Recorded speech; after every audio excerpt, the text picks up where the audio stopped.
Hello दोस्तों, Shiv education channel पर आपका स्वागत है। हम राजस्थान पशु परिचय की तैयारी कर रहे थे। उसमें हमने राजस्थान भूगोल पढ़ रहे थे। भूगोल के अंदर हमने पढ़ा था भौतिक प्रदेश। भौतिक प्रदेश के अंदर हमने अरावली प्रदेश पढ़ लिया था। मरुस्थलीय क्षेत्र थे वो हमने पढ़ लिया था और पूरे मैदान का सामान्य परिचय उप विभाजन हमने कर लिया था। उसी में उप विभाजन हमने 4 किया था: Mahi basin, Chambal basin, Banganga basin और बनास बेसिन। ये उप विभाजन एग्जाम में पूछा जाता है कि कितने उप विभाजन हुए, कौन कौन से हुए, तो इन उप विभाजन को भी ध्यान रखना। फिर पूर्वी मैदान के हमने कल कौन सा पढ़ा था? कल हमने माही पढ़ा था, प्रतापगढ़, डूंगरपुर, बांसवाड़ा, मेवल किसे कहते हैं, और काठल कौन सा है, काठल किसे कहते हैं, माई नदी कैसे प्रभावित होती है, ये चीजें हमने कल की क्लास में देखी। जिन्होंने भी अगर कल की क्लास नहीं देखी है तो जाके प्लेलिस्ट में सारी क्लासें देख सकते हो, वो क्लासें आपको वहां पर मिल जाएगी। तो चलिए आज स्टार्ट करते हैं। पूर्वी मैदान के अंदर चंबल बेसिन और बाणगंगा बेसिन। चंबल बेसिन जो कि कहाँ है, कोटा में है। वहां पर अभी रिवर फ्रंट भी बनाया जा रहा है चंबल नदी के ऊपर। तो इसमें एक तो करंट अफेयर का क्वेश्चन पूछा जा सकता है कि अभी फिलहाल कोटा में रिवर फ्रंट बनाया जा रहा है, वो कैसा है, वो कितने मतलब उसमें उसकी आकृति कैसी है, वो किसके अनुरूप बनाया गया है। तो ये करंट अफेयर में से आप देख ले, क्योंकि यहाँ अगर उसको डिस्कस करेंगे क्लास लंबी हो जाएगी। तो चलिए देखते हैं चंबल बेसिन। चंबल बेसिन में देखते हैं कि कौन कौन से जिलों में है। तो ये कौन कौन से जिलों में है? ये है सवाई माधोपुर, सवाई माधोपुर और धौलपुर और करौली। आपको मैंने बेसिन भी बता दिया कि बेसिन किससे कहते हैं। तो चंबल बेसिन 3 जिलों में प्रवाहित होती है: सवाई माधोपुर, धौलपुर और करौली। चंबल नदी का है कि जैसे ये नदी निकल रही है, लेकिन इस नदी से कई अवलनिकाएं हो जाती है, अवलनिकाएं निकल जाती है। इस अवलनिका निकल जाने से उबड़ खाबड़ भूभाग का निर्माण होता है। क्या होता है? उबड़ खाबड़ भूभाग का निर्माण होता है। और इससे जब ये उबड़ खाबड़ का निर्माण हो जाता है तब इसे हम क्या कहते हैं? बीहड़ कहते हैं। इस क्या कहते हैं? बीहड़ कहते हैं। कहा जाता है कि कोटा के इन बीहड़ों में सर्वाधिक ऐसे डाकुओं यहाँ पर रहा जाता है, सर्वाधिक डाकुओं का क्षेत्र ये माना जाता है। तो चंबल बेसिन इस नदी में अवनलिका अपर्दन होता है, अपर्दन होता है, जिससे उबड़ खाबड़ क्या होता है? जब अवनिका निकलेगी तब क्या होगा? उबड़ खाबड़ भूभाग निकला जाएगा, क्योंकि नवलिका निकलेगी, पानी प्रवाहित होगा तो उबड़ खाबड़ भूभाग का निर्माण होता है। क्या होता है?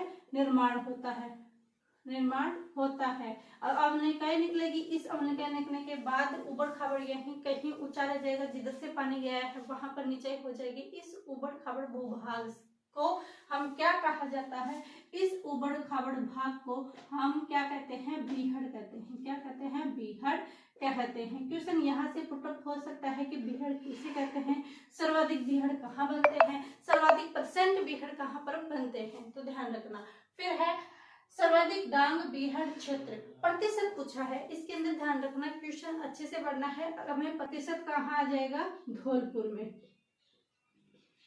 अगर हमसे पूछा जाए कि सर्वाधिक डांग बीहड़ क्षेत्र परसेंट कहाँ पर पाया जाता है? धौलपुर में। और अगर हमसे क्षेत्र पूछा जाए तो क्षेत्र आ जाएगा सवाई माधोपुर, सवाई माधोपुर। सर्वाधिक डांग है बीहड़ क्षेत्र का परसेंट हमसे पूछे धौलपुर और क्षेत्र सवाई माधोपुर। फिर हमारा नेक्स्ट क्वेश्चन बनता है कि डांग का राजा क्या होगा? डांग का राजा धौलपुर, डांग का राजा धौलपुर और डांग की रानी करौली। ये हमारा कौन सा है? चंबल बेसिन है। इसमें 2-4 बातें हैं और ये पूछा, इसमें क्वेश्चन कितने पुट होते हैं कि चंबल बेसिन कहाँ पाया जाता है? सवाई माधोपुर, धौलपुर और करौली। उबड़ खाबड़ भूभाग का अवनिका अपर्दन होता है, उबड़ खाबड़ भूभाग का निर्माण होता है और इस उबड़ खाबड़ भूभाग को हम क्या कहते हैं? बीहड़ कहते हैं। सर्वाधिक डांग बीहड़ क्षेत्र का प्रतिशत पे पूछा जाए तो धौलपुर और क्षेत्र पूछा जाए तो सवाई माधोपुर। डांग का राजा धौलपुर और डांग की रानी करौली। ये हमारे पूरे मैदान में चंबल बेसिन हो गया है। अब तीसरा पार्ट हम इसी में देखते हैं, क्योंकि इसमें ज्यादा कुछ बातें हैं नहीं, कि बाणगंगा बेसिन। सबसे पहले तो हम देखते हैं कि ये कहाँ से कहाँ तक है। तो ये आ जाएगा जयपुर, दौसा, अलवर, भरतपुर और आ जाएगा डीग। क्या आ जाएगा? भरतपुर और डीग। जयपुर, दौसा, अलवर, भरतपुर और डीग के क्षेत्रों में बाणगंगा बेसिन होते हैं। कहते हैं कि पहले बाणगंगा नदी यमुना में जाती थी, लेकिन अब ये इस अलवर भरतपुर के अंदर ही विलुप्त हो जाती है। अगर ये पूछा जाए कि सर्वाधिक उपजाऊ मैदान कौन से बेसिन में है, तो बाणगंगा बेसिन में सर्वाधिक उपजाऊ मैदान है। सर्वाधिक उपजाऊ मैदान, सर्वाधिक उपजाऊ मैदान का निर्माण करती है। कौन सा? बाणगंगा बेसिन सर्वाधिक उपजाऊ मैदान का निर्माण करती है। अगर हमसे पूछा जाए कि कौन सा बेसिन सबसे ज्यादा उपजाऊ मैदान का निर्माण करता है, तो हमारा आंसर होना चाहिए बाणगंगा। और अगर हमसे पूछा जाए कि ये उपजाऊ मैदान है, इसको क्या कहते हैं, तो ये सर्वाधिक उपजाऊ जो मैदान है, इसे रोही का मैदान कहा जाता है। रोही का मैदान, इसे क्या कहा जाता है? रोही का मैदान कहा जाता है। और क्या उपजाऊ मैदान को रोही का मैदान कहा जाता है? बाणगंगा। ये क्षेत्र ध्यान रखें। और यह है राज्य का सबसे उपजाऊ मैदान है। यह राज्य का सबसे उपजाऊ मैदान है। चंबल बेसिन पढ़ा और बाणगंगा। बाणगंगा बेसिन में सिर्फ जिले ध्यान रखने कौन कौन से हैं? जयपुर, दौसा, अलवर, भरतपुर और डीग, इन 5 जिलों में है। और सब अगर हमसे पूछा जाता है कि सर्वाधिक उपजाऊ मैदान कौन सा निर्माण करती है, बाणगंगा बेसिन करता है। और उस उपजाऊ मैदान को क्या कहा जाता है, तो उसको रोही का मैदान कहा जाता है। और स्थानीय नाम बीहड़, रोही, ये क्या होते हैं? बरखान क्या होते हैं? अनुदैर्ध्य के उनसे होते हैं। इनसे क्वेश्चन बहुत ज्यादा पुटअप होते हैं। और हमारा लेवल 10th क्लास तक का है, पशु परिचर्या तक का है, तो कोई RS लेवल नहीं है। इसके अंदर ये जो इस शब्द का अर्थ क्या होता है, ये रोही क्या होता है, बीहड़ क्या होता है, कहाँ सर्वाधिक होता है, ऐसे सामान्य ही परिचय पूछा जाएगा।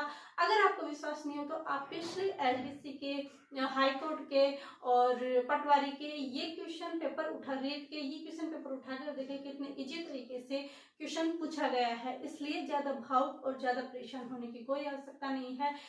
अच्छे से पढ़िए और कंटिन्यू याद करते रहिए। यही सफलता का मूल सूत्र है कि हम जो पढ़े अच्छे से याद करें, ताकि जितना पढ़ा है उसमें तो हमारा कुछ भी गलत नहीं होना चाहिए।